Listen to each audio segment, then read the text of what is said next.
Hi, I'm Marc, and on this channel I talk about Brexit and UK politics. And I just heard that hundreds of Brits who missed the deadline to apply for post-Brexit residency are still waiting to hear if they can continue living in Sweden. Almost 10% of all Brexit-related residency applications received by the migration agency were filed late, and most have been rejected as a result. And now hundreds of Brits in Sweden are still in visa limbo because they missed the deadline to apply for post-Brexit residency. The deadline was June 30th in 2021, but almost 10% of all Brexit-related residency applications received by the Swedish migration agency were filed late. And as a result, most of these late applications have been rejected. And there are a number of reasons why Brits may have missed this deadline. Some may have been unaware of the deadline in the first place, but that will be quite a few. And others may have been unable to gather the necessary documentation in time.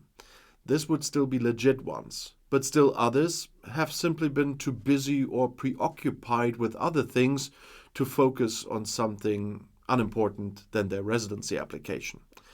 Whatever the reason, the late applicants are now facing an uncertain future. They are unable to work legally in Sweden, and they are at risk of deportation.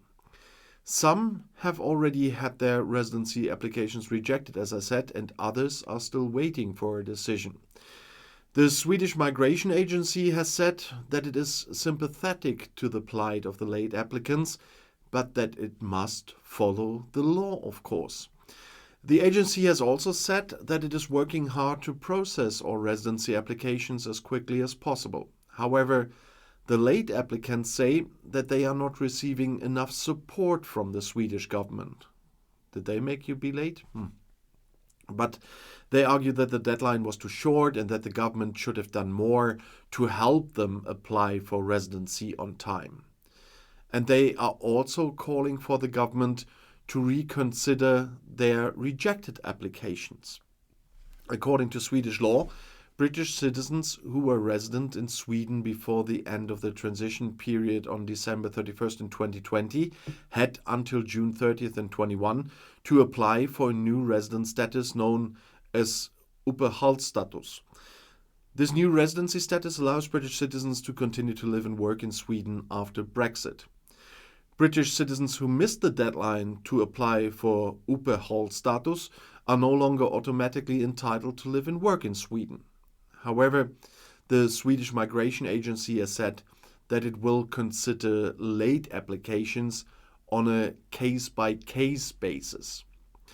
And the Swedish Migration Agency will consider a number of factors when deciding whether to grant a late application for Uphall status, and that includes the reason why the application was late. It also includes whether the applicant has a strong connection to Sweden, or whether the applicant has made any significant contributions to Sweden, or whether the applicant is at risk of harm if they are deported. The Swedish Migration Agency has also said that it will give priority to late applications from vulnerable people, such as children, the elderly, and of course people with disabilities. If late application for Uphall status is rejected, the applicant may be able to appeal the decision to a Swedish court even.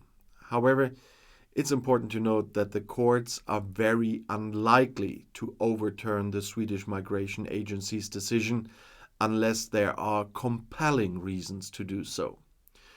Overall, the Swedish law regarding late application for Uphall status is very strict. However, there are some exceptions to the rules, and the Swedish Migration Agency may be willing to grant late applications in certain cases. As I said, Brits who have been living in Sweden before the end of the Brexit transition period on December 31st in 2020 were required to apply for a new residency status called Uphall status, and that in order to continue living and working in the country. And don't mind my Swedish, by the way. This is because the UK is no longer a member of the European Union, and British citizens are therefore no longer automatically entitled to live and work in other EU member states. And there are a few reasons why Brits who were already living in Sweden before Brexit had to apply for Uphall status, because they had to ensure their legal status in Sweden. And with Uphall status, British citizens would be considered undocumented immigrants in Sweden, and they would not be able to work legally or access certain public services. And they need to protect their rights. Uphall status guarantees British citizens a number of rights, including the right to live and work in Sweden, the right to access public services, and the right to vote in local elections at the time. And to maintain their connection to Sweden, this Uphall status allows British citizens to remain in Sweden and continue to contribute to the country's economy and society. The application process for Uphall status was relatively straightforward, so that was not the problem. British citizens simply had to submit an application form along with supporting documentation such as a passport, proof of address, and a proof of income. The Swedish Migration Agency then processed the application and made a decision on the basis of that. And most British citizens who applied for Uphall status were granted the new resident status. However, as I said in the beginning of the video, a small number of applications were rejected, typically because the applicant did not meet the eligibility requirements. So overall, the requirements for Brits to apply for Uphall status was a necessary step to ensure their legal status and their rights in Sweden after Brexit. Before Brexit, British citizens living in Sweden had the same rights as all other EU citizens, including the right to live, work, study, and retire in Sweden without any restrictions. They were also entitled to vote in local and European elections and to receive social benefits and healthcare on the same term as Swedish citizens. British citizens who moved to Sweden before the end of the transition period on December 31st in 2020 were able to apply just for this permanent residence permit, which would allow them to continue living in Sweden after Brexit. Those who had not applied for a permanent residence permit by the end of June 30th, were able to apply for a temporary residence permit, which would allow them to stay in Sweden for up to 5 years. But the situation for British citizens in Sweden has changed significantly since Brexit. British citizens who moved to Sweden after the end of the transition period are now treated as any other third country national. And this means that they need to apply for a work permit or residence permit in order to live and work in Sweden. And the requirements for obtaining a work permit or a residence permit vary depending on the circumstances. For example, British citizens who have a job offer from a Swedish employer may be able to obtain a work permit relatively easily. However, British citizens who wish to move to Sweden to start their own business or to retire will face more stringent requirements. In addition to the new requirements for work and residence permits, British citizens living in Sweden after Brexit have also lost some other rights that they enjoyed as EU citizens. For example, they are no longer entitled to vote in local or European elections, if I didn't make that clear earlier in the video. Overall, the situation for British citizens in Sweden has become more complex and challenging since Brexit. And British citizens who are planning to move to Sweden should carefully research the new requirements and seek professional advice if necessary.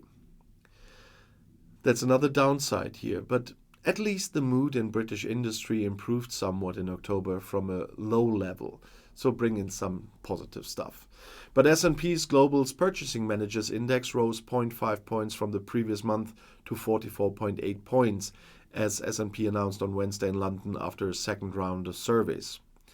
An increase to 45.2 points had previously been determined, though. Economists on average had expected this initial estimate to be confirmed, which wasn't, but the indicator remains at a low level. In August it reached 43 points, that's the lowest level since May 2020, and the value is still well below 50 points and thus indicates an economic contraction. With production slowing again, business optimism about the next 12 months is likely to be based more on hope than fact. That was said by John Glenn, chief economist at Industry Group, the Chartered Institute of Procurement and Supply.